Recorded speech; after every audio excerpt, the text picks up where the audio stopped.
Knoxville tonight. I drove all the way down here about an hour and a half to see y'all. So this is my 6th open mic tonight. So this is my 6th attempt at being funny.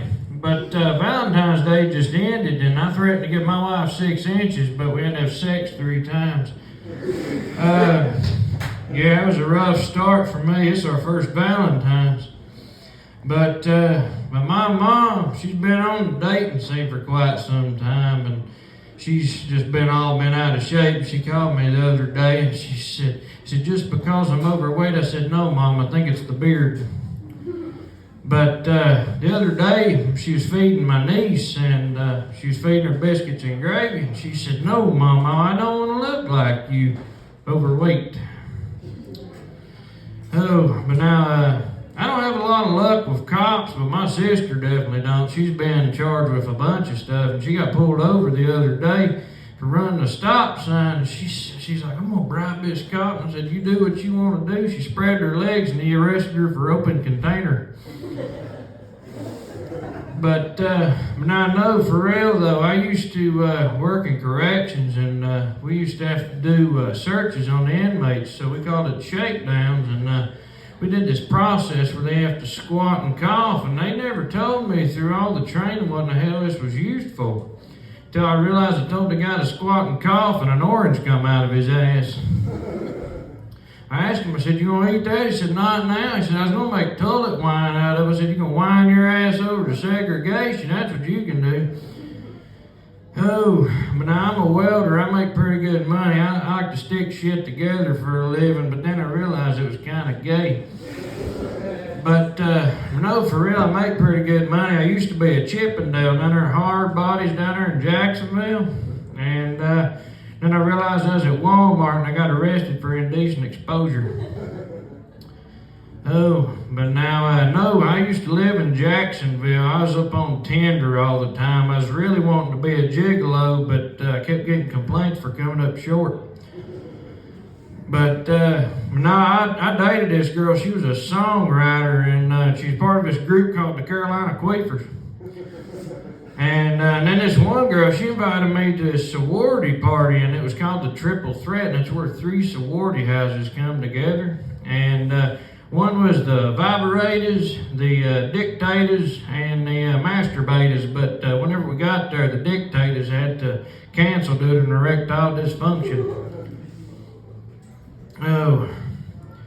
But now my aunt, she called my mom the other day, and she had to have a mammogram done, and that's where they stick your boob in one of them flatteners. And, well, I was thinking about all the funny shit that's about to come out of my mouth. I told her, I said, you need to quit copying Tom Brady and the Deflatrix. But now I know, for real though, I told her, I said, I'd get her a job down there at the airport. She'd be one of them flag ladies, you know what I mean? I said, whenever she get out of the shower, you just throw them over the clothes rack or... But now I know, I did tell her though, she could not wear a bra no more. She could just tuck them in her britches. Oh.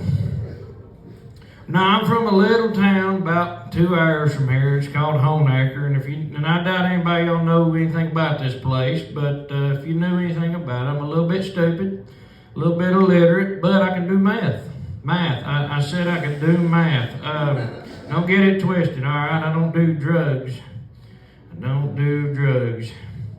But now I will tell you though, there was one time I was down here in Sevierville and I went to eat at Quaker Steak. And you know that wing contest they got? It's the hottest wings. Well, I thought I was a badass whenever they gave me a t-shirt and put my name on the wall until I realized the next morning it was going to come out twice as hot. I was in a fetal position, bent over like, oh my God. I had to blow on my butthole to cool it off, you know. And about 20 minutes later, I had to realize I had to go for round 2. Hell, I already had my ass knocked out, you know what I mean? It whooped my ass. Oh. Let's see here. I lose my mind all the time. My old lady, she drives me nuts. I told her we need to get the garden started, and she started running around. I said, babe, what are you doing? She said, I'm looking for the hoe. I said, I'm looking at her. Oh, Lord. But now, No, I like doing comedy. I haven't been doing it very long, and it's been a lot of fun coming up with jokes every now and again. And I think the funniest joke is, whenever I looked at her mom for Valentine's Day, I said, I got you a small surprise. You know what I mean? Now, she didn't like that joke, but she's out of town this week. It'll be kind of nice to see what the other side of the bed looks like. Oh, but I believe that's all I've got tonight. Y'all have a good one.